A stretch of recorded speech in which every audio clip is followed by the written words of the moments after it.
avancer. Le point de départ, c'était déjà de ce sentiment qu'on partage tous, qu'on est en train de vivre un moment tout de même très particulier dans notre évolution humaine.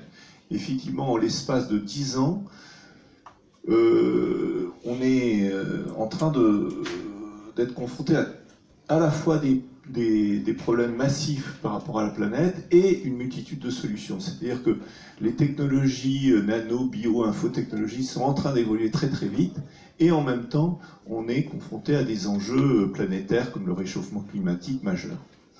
Donc on voulait aller voir un peu ce nouveau monde en train d'émerger avec ses contradictions, etc. Alors pourquoi parler d'écosystèmes innovants?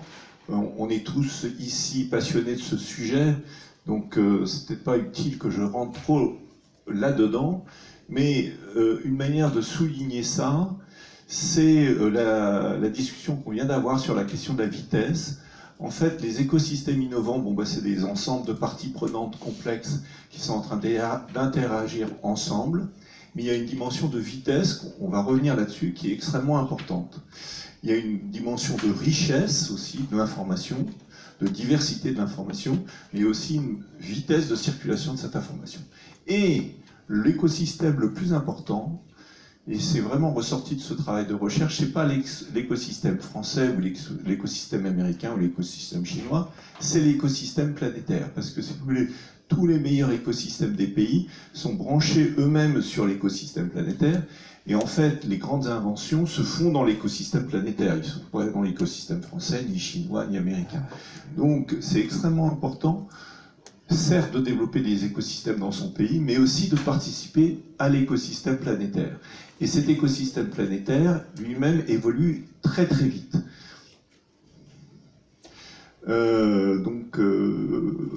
L'open innovation se généralise, la compétition fait place à la compétition. Si vous prenez la cartographie de l'ensemble des prises de participation de la planète, vous apercevez qu'en fait, quand on parle de compétition, c'est très relatif.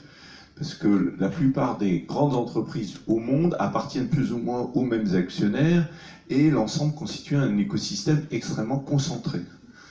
Il y a une chose qui est en train de se passer qui est phénoménale, c'est qu'effectivement la théorie de la complexité, la systémique, nous avait montré la possibilité de capacités émergentes liées au système complexe. Par exemple, vous voyez bien que la matière inerte ne voit pas, alors que nous, êtres vivants, êtres complexes, nous avons fait émerger cette capacité à voir.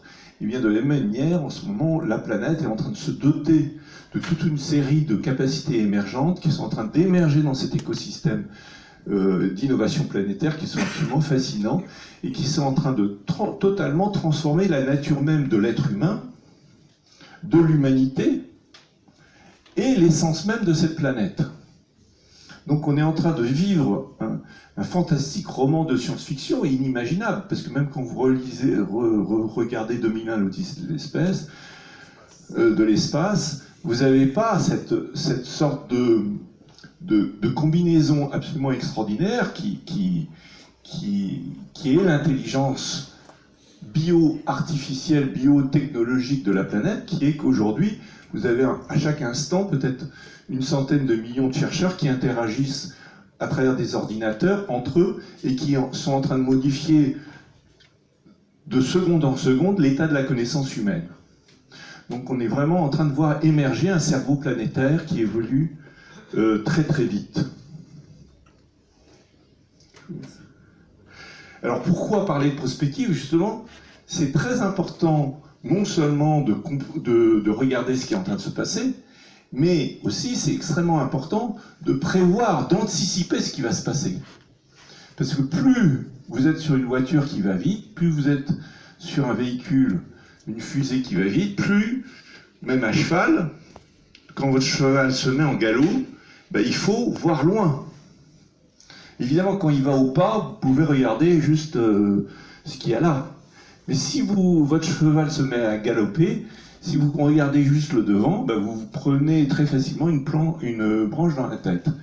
Et c'est exactement ce qui est en train de se passer. C'est-à-dire que la planète tout entière est en train d'apprendre cette capacité de proactivité. Pour la première fois, l'humanité est confrontée à la question des générations futures, à des technologies qui modifient l'essence même de l'humain, à des questions philosophiques essentielles qui remettent en cause le sens qu'on s'était donné durant tout au long de notre histoire. Et tout ça, eh bien, nous pose des questions sur le futur radical.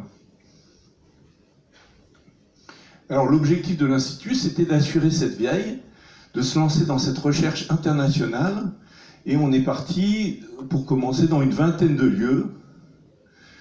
Et en fait, au fil du temps, on s'est aperçu qu'on se concentrait pour l'instant dans ce qu'a appelé, dans les années 80-90, un consultant de McKinsey qui avait déjà remarqué qu'en fait 80% de l'économie est concentrée dans trois grands continents, l'Europe, l'Amérique du Nord et l'Asie orientale.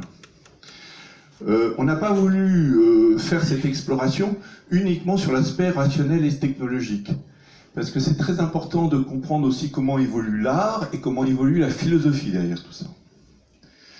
Et effectivement, plus vous êtes dans des systèmes complexes, et ça on reviendra là-dessus, et ça introduit ce que je vais évoquer très rapidement à la fin, plus la question de la culture est essentielle. J'en parlais avec quelqu'un de la Silicon Valley qui me disait qu'est-ce qui fait la différence entre Yahoo et Google, qu'est-ce qui fait la réussite de Google et la perte de vitesse de Yahoo, c'est juste une différentielle de culture. Donc la question de la culture, des valeurs, de la manière dont vous vous comportez, la manière dont on interagit les uns avec les autres devient essentielle. Et c'est d'autant plus important que comme on n'est plus dans des systèmes hiérarchiques, en fait ce qui réunit les gens, c'est la culture partagée, les valeurs partagées. L'autre chose qui est extrêmement important et très différent des systèmes d'innovation, parce que pendant longtemps, il y a eu des systèmes d'innovation, maintenant on parle d'écosystème, et quand on parle d'écosystème, on signifie la capacité d'altérité, à se laisser altérer par l'autre. Et c'est pour ça que c'est systémique, et pour ça que c'est un écosystème, vous voyez. Et donc, dans ce contexte-là, la question qui est essentielle, c'est est-ce qu'on a une culture qui nous permet d'interagir avec l'autre, mais en se transformant nous-mêmes continuellement à travers ces interactions, parce que sinon ça reste figé. Alors là, je vais aller très très vite. Vous pouvez avancer les choses. Donc là, ça vous donne un peu la création. Pierre Giorgini, président de l'Université catholique de Lille, qui avec quelques patrons du Nord. Il faut dire que le Nord est la grande plateforme de la grande distribution et que ce n'est pas un hasard peut-être qu'on s'intéresse au futur des écosystèmes de la planète. On a lancé des prises des captations vidéo. On a maintenant plus de 700 vidéos. On est en train de devenir le plus grand fonds de vidéos sur l'innovation et les écosystèmes innovants. Donc on interviewe des experts venus du monde entier, en français, en anglais, en allemand, en chinois, etc. C'est gratuit. Et c'est gratuit, c'est tout de l'open innovation. Donc on travaille beaucoup en co-design, en design thinking. Là c'est la première réunion de lancement. Voilà Sylvain Alano, qui est pas loin d'ailleurs, qui est le patron de l'innovation de PSA. Donc c'est un exemple des personnes qu'on a interviewées. Et en 2 ans, alors là c'est pareil, on va aller très très vite, mais on a fait plus de 100 000 km, plus de 10 000 photos. On va observer sur les lieux et aussi on accepte de se laisser altérer. Je pense que ça c'est très très important. C'est d'être capable de rentrer dans un milieu, la Silicon Valley et tout ça, mais pas arriver avec ces préconçus de nous, Français, qui sommes porteurs d'une pensée universelle, mais d'être capable d'être remis en cause par les Allemands, par les Américains, par les Chinois, et tout ça, de rentrer dans leur culture. Et donc, on peut avancer assez vite, parce que là, voilà les premières villes qu'on a faites. Ensuite, la deuxième année. Et voilà quelques images avec des singularités très fortes de chaque endroit. Alors évidemment, je ne pourrais pas vous raconter la logique de chacun des endroits.